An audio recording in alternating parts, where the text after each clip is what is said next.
चाचा पीर बख्श, इहो कहिड़ो इंसाफ़ आहे? इहा ॻाल्हि मूंखे सम्झ में कोन थी अचे।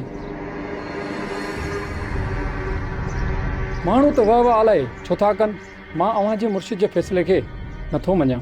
क़यामत जो कारो थी छोरा, क़यामत जो कारो। पर पीर जे फ़ैसिले को तुसी इहो ग़लत फ़ैसिलो आहे।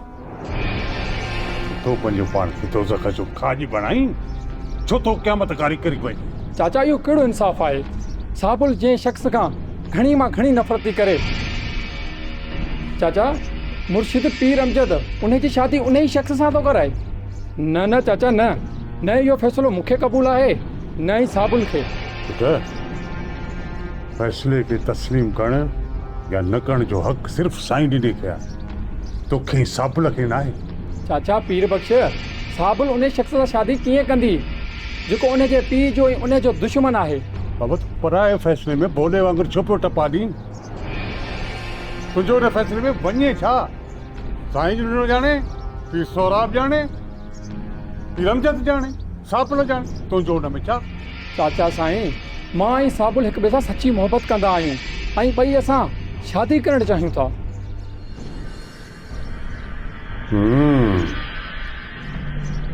त पोइ ईअं चओ न त तोखे इन पंहिंजे पिप जो सूर आहे। अरे बाबा साबुल जो ख़्यालु हाणे पंहिंजे दिमाग़ मां कढी छॾ। तूं हाणे पीर सोराब जी थियण वारी ज़ाल अथई, उनजो संग पीर सोराब सां थियण वारो आहे। फ़ैसिलो थी वियो अथई।